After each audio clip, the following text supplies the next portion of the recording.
Thank you, Madam Chair. Thank you, gentlemen, for coming today. Just a side comment regarding, it's Mr. Greenblatt, is that right? I'm sorry, I can't see your sign. You're talking about manufacturing. Just anecdotal story. A businessman I was speaking to recently was talking about the cost of manufacturing a particular item. In the United States, $13. In Mexico, $3. In China, 28 cents. And that's the disparity of what we're facing. And the incentives to shift more and more manufacturing out of this country are very real because of differences of currency, because of differences of labor and environmental standards, and perhaps tax code differentials as well that discourage manufacturing investment here. And this is a very serious problem. That's not my question. My question is, I like to participate in these hearings in order to try to, let me get this out of the way. I want this. Oops. I think that's 5. I want to know what Treasury is.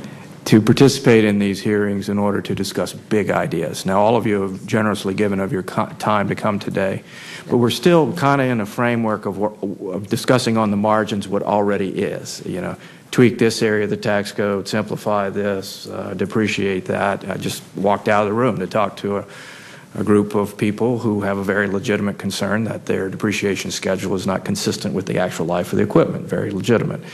But what are the big ideas that are out there that can start to fundamentally address the earlier problem that I talked about, encouraging a new spirit of innovation and entrepreneurship?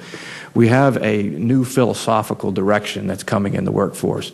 Mr. Rosenthal, you've got employees that are looking, that are working for you right now and are looking for and learning as to how to potentially get into business to compete with you one day. And you know what? We accept that as a way of doing business in this country, and that's the spirit of innovation and entrepreneurship that I think we do need to encourage, because this is where most new jobs that help families come from in the country.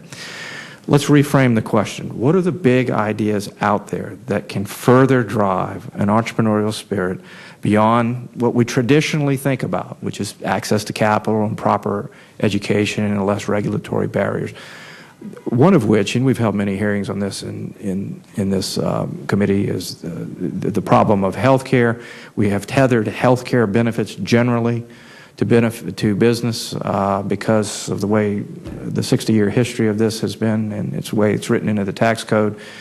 But that's a possibility of untethering that linkage so that people have portability, and yet at the same time and can afford to insure themselves from vulnerable circumstances.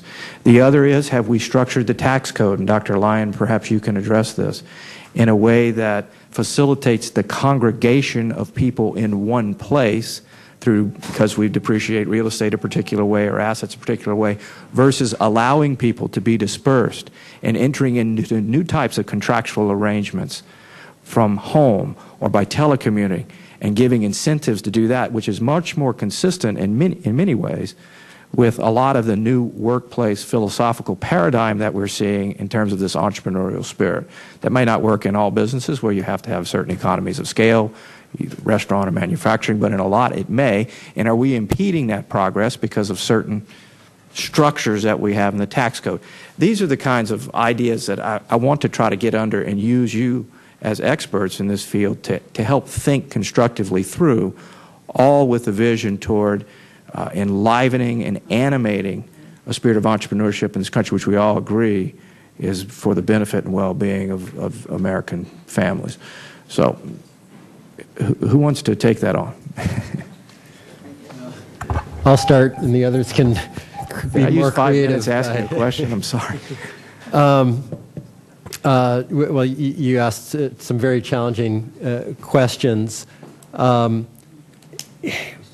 If you look at the compliance costs facing small businesses, you certainly want to do everything possible to minimize the paperwork that they're required to do in order to claim tax benefits. One of the virtues of a system like expensing is they don't have to worry about depreciation schedules.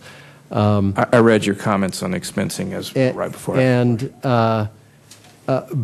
But short of trying to eliminate burdens in that way by just allowing complete write-offs. I would say that the next best thing you can do is strive for the lowest possible rates on business income. And by doing that, it becomes less important whether something has a 15-year life or a 20-year life. The return to the business is being taxed at a lower rate.